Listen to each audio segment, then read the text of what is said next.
Pemerintah Provinsi DKI Jakarta menggusur sejumlah permukiman di Jakarta. Korban penggusuran ditempatkan di rumah susun sewa atau rusunawa. Suka duka para penghuni mewarnai kehidupan baru mereka di rumah susun. Ada yang kerasan, tapi tidak sedikit yang harus berjuang mencari sumber nafkah baru untuk tetap bertahan. Pemirsa, inilah Expose Rusun Korban Gusuran. Bersama saya, Rika Amro.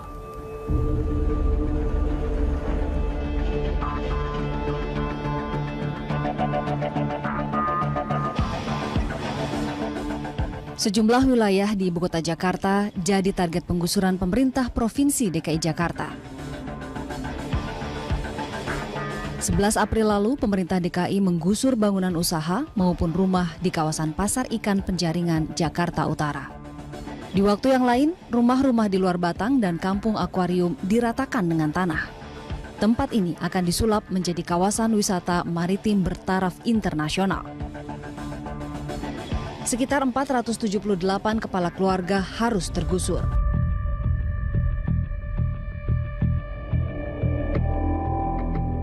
Warga korban penggusuran mestinya tidak perlu kecewa karena Pemprov DKI Jakarta telah menyiapkan sejumlah rusun. Rusun Marunda di Jakarta Utara dan Rusun Rawabebek di Jakarta Timur sudah disiapkan sebagai tempat relokasi. Namun apa mau dikata, banyak warga yang memilih bertahan di kawasan penggusuran. Di Rusun Rawabebek, Pulau Gebang, Jakarta Timur inilah warga yang terkena gusuran dari Pasar Ikan Penjaringan Jakarta Utara direlokasi. Dari 250 unit yang disediakan oleh Pemprov DKI Jakarta, baru separuhnya yang terisi.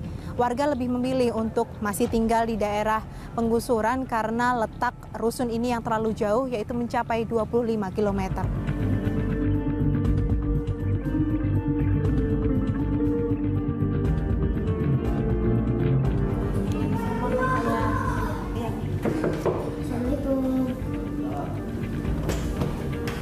Halo Mas, ini kakaknya Rikan ya? Iya. Saya Tia Mas dari Berita 1 TV. Oh iya. Mari Purna merupakan korban penggusuran yang direlokasi ke Rusun Rawabebek, Jakarta Timur. Pria 28 tahun ini mendapat jatah 2 rumah. Sang ibu tinggal di Blok A, sementara Mari Purna beserta istri dan bibinya tinggal di Blok F. Namun ibu dan bibi Mari Purna hanya menikmati rusun pada akhir pekan. Saat hari biasa, mereka memilih tinggal di sekitar lokasi gusuran karena masih mencari nafkah di kawasan Pasar Ikan. Pindah ke rumah susun memang mengubah segalanya. Sebelumnya, Mari Purna bisa mengantongi pendapatan 1,5 juta per bulan saat jadi kuli angkut di Pasar Ikan.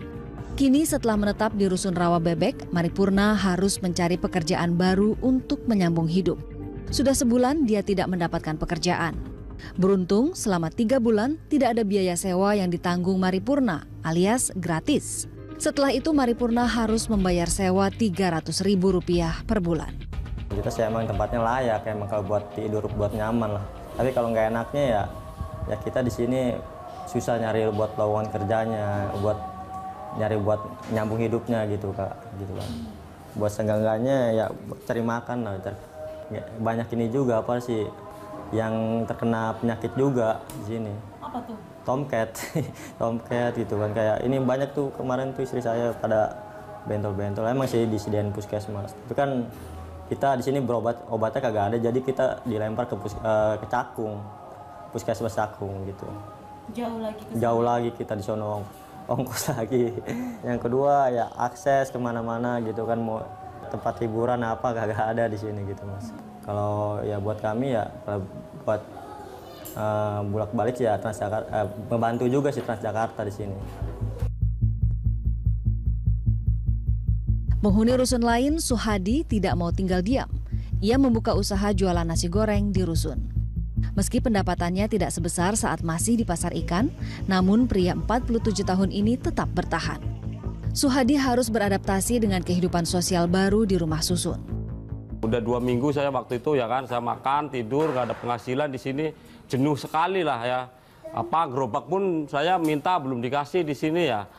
Dia bilang mau dikasih gerobak ya kan, ternyata saya modal lagi sendiri. Saya sampai ya istri ya kan, sampai saya beli gerobak di luar gitu. Kalau saya sih ya memang udah gak ada pilihan lagi ya bagi saya ya. Pilihan itu udah istilahnya itu terbaik bagi saya ya di sini ya, istilahnya untuk anak saya ya. Anak-anak juga harus berpindah sekolah. Beruntung, kepindahan sekolah diurus Pemprov DKI Jakarta. Anak yang masih bersekolah di tempat yang lama, Pemprov DKI Jakarta menyediakan busway. Namun karena jarak yang begitu jauh, sebagian siswa menikmati rusun hanya di akhir pekan. Riken, siswa SD Negeri Penjaringan 02 Petang misalnya, memilih tetap tinggal di Penjaringan di hari sekolah dan pergi ke rusun tiap libur sekolah Sabtu Minggu. Kalau misalnya mau sekolah, saya pulang hari Minggu, pagi-pagi naik busway. Nyampainya kan agak jam 11-an. Habis itu saya ngerjain PR. Ngerjain PR pagi-paginya siapin peralatan sekolah buat sekolah. Tidur di perikanan kantor. Kantor UPT. Bapak saya kan yang jaga. Hari Jumat naik kereta. Berapa lama tuh naik kereta? 1,5 jam lah. Ini memang kondisi sementara ini ya yang terjadi seperti itu. Saat ini kita membangun ada 5 lantai ya, 5 lantai. Ke depan kita akan membangun 16 lantai, 24 lantai di tempat-tempat yang lebih representatif. Pemprov DKI Jakarta memang mengandalkan rusun untuk merelokasi warga yang terkena program gusuran. Konsepnya berupa rumah susun sewa atau rusunawa. Saat ini Pemprov DKI memiliki 23 rusunawa dengan jumlah unit mencapai hampir 15.000 unit. Grand desainnya adalah DKI Jakarta saat ini mempunyai program 5 tertib. Ya, salah satunya adalah tertib hunian. Oleh sebab itu kita Dinas Perumahan membantu ataupun menyiapkan rumah-rumah ya, rumah susun dalam hal ini supaya warga-warga yang tinggal di bantaran kali ini bisa direlokasi ke rumah susun. Tahun 2016-2017, pemerintah DKI Jakarta akan membangun rusun di 39 lokasi dengan total 15.000 unit. Targetnya, tahun 2016 ada 8 rusun yang siap digunakan untuk warga yang terkena program penggusuran.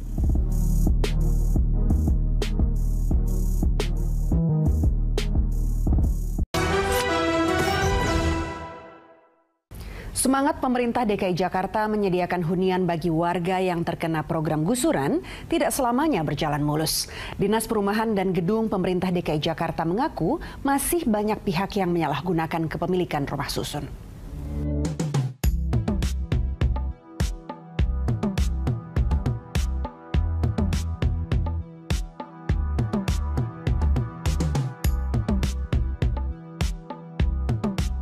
Pengelola Rusun Kapuk Muara Jakarta Utara mengeluarkan surat peringatan pertama bagi 150 warga karena tidak sesuai dengan sasaran program rusun. Hingga peringatan ketiga pada pertengahan Mei lalu, ada 61 unit rusun yang disegel. Ya, permasalahan ini merupakan permasalahan warisan masa lalu, di mana mungkin beberapa waktu yang lalu pengelolaan rumah susun ini ya agak tertutup. Ya, agak tertutup ini ya mungkin karena masalah kasus lah di sini, bila katakan kasus. Sehingga terjadilah kasus yang selama ini sangat mencengangkan Pak Gubernur, banyaknya terjadinya jual beli rusun di Kapuk ini. Rusun Kapuk Muara dibangun tahun 2007 untuk warga gusuran tol Penjaringan Pejagalan. Namun tahun 2010 mulai banyak terjadi alih kepemilikan rusun. Ya, di sini jadilah hunian yang dominan diisi oleh keluarga yang mampu di sini, mampu beli rusun. Kalau secara administrasi saya tidak melihat secara langsung ya, tetapi berita yang saya dapatkan ya itu berkisar antara 30 sampai 100 juta. Dari hasil pendataan saya 55% di sini warga dari Bagan ya, Bagan dari sana ya, dari Panipahan itu hampir ya 55% lah lahiran dari sana. Ya kalau masalah pekerjaan yang data yang saya dapatkan mereka kebanyakan wira swasta ya atau berniaga kebanyakan ya. Modusnya adalah misalnya warga korban banjir misalnya tinggal di rusun, direlokasi ke rusun. seperti itu. Nah, mereka menjual ya hak untuk sewanya kepada orang lain. Seperti ini modus-modus lama seperti itu, kepada orang lain dengan uang ataupun dengan nilai yang ya cukup spektakuler, lebih dari puluhan juta seperti itu. Kemudian orang ini masuk ke rusun tanpa sepengetahuan pengelola ya, atau bahkan juga dahulu itu ada kerjasama dengan pengelola, orang-orang oknum lah ya seperti itu. Kami mengawasi unit itu, manakala unit yang kami nyatakan itu kosong, kemudian itu juga dalam pengawasan kami ada yang menempati, kami akan laporkan kepada yang berwajib. Salah satu warga yang membeli rusun dari warga gusuran adalah Kasman. Pria kelahiran Bagan Siapi-Api Riau ini sudah hampir 6 tahun tinggal di Blok D, Rusun Kapuk Muara. Kasman tinggal bersama dengan ibunya, sementara kedua adiknya menghuni unit yang berbeda. Kasman mengantongi surat perjanjian sewa rusun setelah melakukan proses balik nama dari pemilik sebelumnya. Sudah hampir mau 6 tahun, 5 tahun lebih. Ini kan ada SP-nya dari 2011 kan, atas nama saya. Mulanya Bapak ini Pak Kasman dapat dari ini, Mangatas Tampu Bolon. Ini kepala UPT. Bapak di sini beli atau sewa? Iya. Beli berapa Pak Kasman? Dulu hampir 60 juta ya. Di tahun 2011 itu? Iya, 2011. Dari siapa? Dari siapa membelinya? Iya, dari teman ke teman. Lalu Bapak mendapatkan SP ini. Terus tinggal sampai tahun 2016. Prosesnya sih dari teman semua sih. Temennya juga tinggal di sini kan? Enggak. Di sini dari 700 itu hampir 90% ya mereka punya SP. Hanya masalahnya SP-nya kan kita tidak bisa validasi, tidak bisa verifikasi apakah SP asli ataupun aspal. Ya itulah yang menjadi pertanyaan saya, kenapa kok SP-nya bisa terbit? Ya itulah yang dijadikan dasar oleh mereka untuk menghuni di hunian yang ada di Kapuk Muara ini. Dari hasil pendataan saya, maka terpetakanlah di sini. Hanya sekitar 25% itu warga terprogram dan 75% warga tidak terprogram. Masih luar. Masih di Ini punya. Dan ini kan kalau kita kan yang berdasarkan SP, yang punya SP. Nah kebetulan yang punya SP ini adalah anaknya Pak Heni. Heri atau Heni? Pak Heri. Pak Heri itu. Nah Pak Heri ini yang punya SP dan kebetulan dia masih belum berKTP usul. Nah, tapi orang tuanya ini sudah berKTP. Nah kalau kita kan dasarnya yang punya SP, yang pegang SP. Iya. Dalam proses pendataan ulang, pengelola rusun terkendala bahasa. Ada Padang atau bahasa Indonesia. Nah ini kan setahu saya atas nama Sanwe. Iya, Sanwe itu siapa anaknya kan? Cucu. Ya atas nama Sunwe itu kan belum nikah. Sunwe kawin sama boy. Con ăn gà. Belum nikah juga kan? Jangan naik con itu bukan cantik. Nó thì dàn rồi, nó đâu có khác nó đem mà sủi. Ada kacang.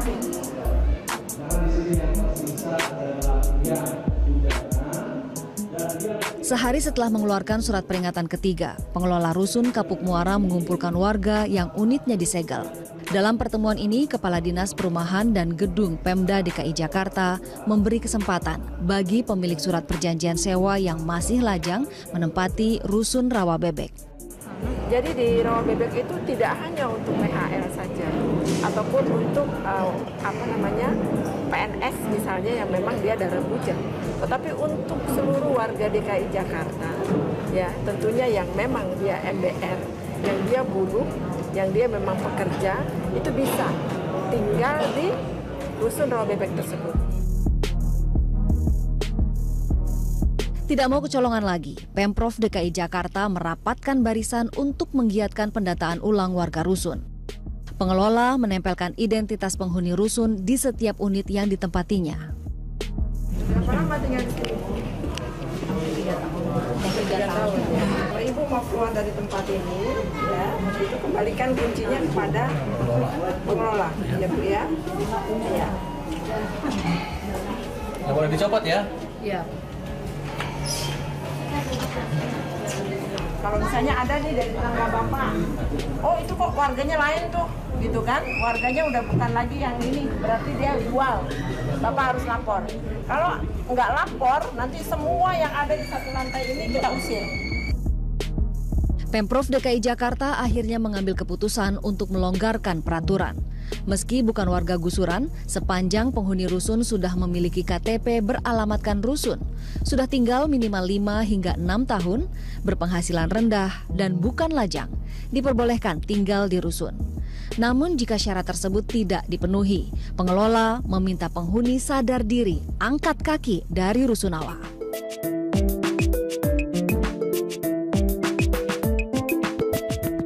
Rusun Gria Tipa Cakung, Jakarta Timur diberi surat peringatan kedua kepada penghuni liar untuk mengosongkan rumah. Mereka diberi batas waktu sampai 30 Mei 2016. Rumah yang ditempati Hari Paat salah satunya. Hari Paat dan istri menempati rumah ini sejak tahun 2006. Keduanya membeli pintu seharga 15 juta rupiah kepada Endang, penghuni pertama yang merupakan korban gusuran. Ivano juga menerima surat peringatan kedua untuk mengosongkan rusun. Ivano bukanlah pemilik rusun ini. Dia mengakui rusun tersebut milik pamannya. Ivano juga tidak membayar sewa selama 3 tahun lebih. Dari saat kita mau bayar ke Tanah Abang, harus cash. Nah, kalau kita cash itu duit dari mana, Mbak? Kita coba orang susah, ya kan? Ya sampai tergantung lah hitungannya sampai sekarang. Nah kemarin dapat peraturan, kita harus lunasin dalam 3 bulan sebesar 15 juta. Itu ya kita belum bisa ada duit gitu loh. Ya, jadi tinggal nunggu eksekusi aja sekarang.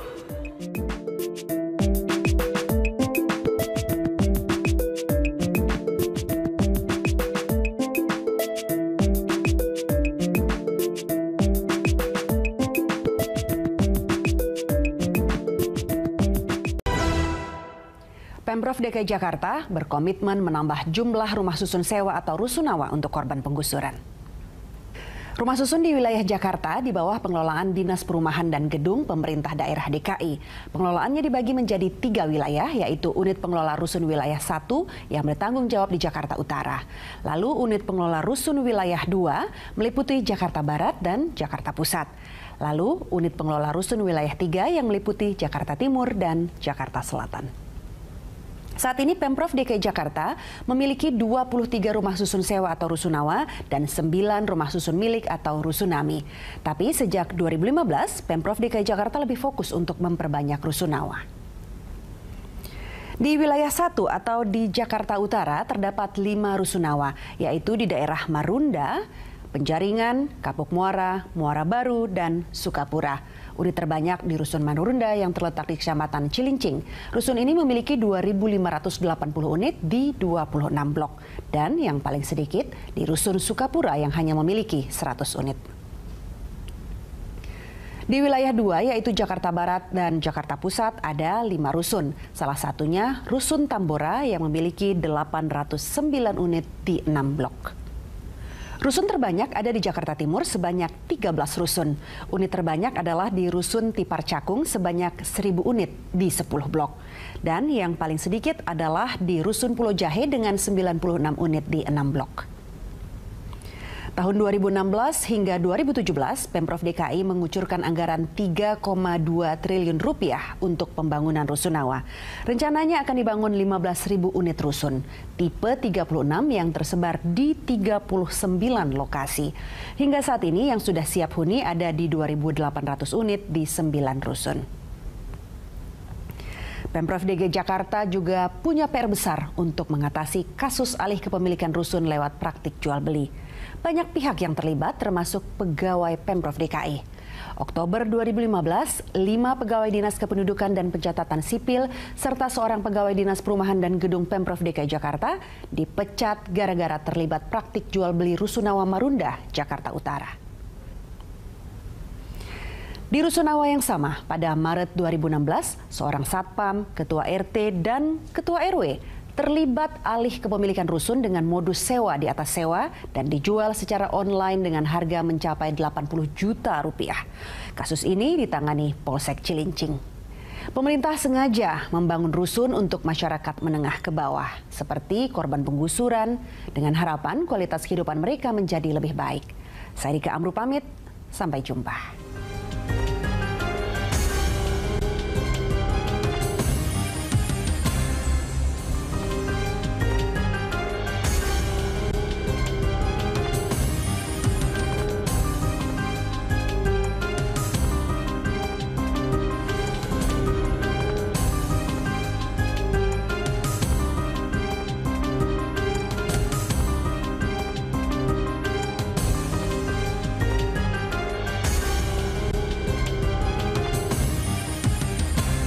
Partai Golkar belum membuat keputusan soal Pilgub DKI 2017. Meski demikian, Ketua Umum Partai Golkar Setia Novanto memuji Gubernur Petahana Basuki Cahayapurnama atau Ahok.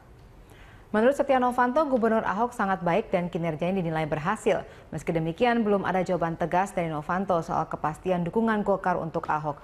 Partai Golkar memiliki 9 kursi di DPRD DKI. Jika Golkar mendukung Cagup DKI Petahana Ahok bersama 2 partai, Hanura dan Nasional Demokrat, yang sudah memastikan mendukung Ahok, maka Ahok mempunyai modal maju melalui parpol. Karena gabungan kursi 3 parpol itu 24 kursi melewati batas syarat minimal 22 kursi. Menteri Dalam Negeri Cahyokumolo tidak mempermasalahkan langkah Gubernur DKI Jakarta Basuki Cahayapurnama yang menerbitkan kebijakan diskresi terkait barter pembangunan fasilitas umum dengan kontribusi tambahan proyek reklamasi. Mendagri menegaskan diskresi dimungkinkan sepanjang belum ada aturan yang melarang kebijakan terkait. Mendagri menilai pejabat daerah memiliki wewenang diskresi masing-masing. Kebijakan Gubernur Ahok yang menyepakati kontribusi pengembang untuk barter guna pembangunan kota dinilai wajar. Menurut Cahyokumolo, seorang pejabat daerah dapat melaksanakan pekerjaan selalu terikat berbagai undang-undang dan peraturan. Ia membenarkan pejabat daerah dapat mengeluarkan diskresi untuk kepentingan masyarakat. Namun Cahyo menegaskan aparat hukum tetap dapat mengkaji apakah di balik langkah diskresi Ahok terdapat indikasi pelanggaran hukum, gratifikasi atau tidak, serta tidak untuk memperkaya diri sendiri maupun kelompok. Daerah dalam melaksanakan tugas-tugas politik pemerintahan di daerah itu terikat dengan berbagai undang-undang dan peraturan yang ada. Sepanjang peraturan dan undang-undang itu tidak secara implisit menyebutkan ini dilarang atau tidak, saya kira demi kemaslahatan kepentingan masyarakat, kepentingan daerah, seorang kepala daerah atau pejabat daerah bisa mengeluarkan sebuah diskresi. Tetapi kalau aturan undang-undangnya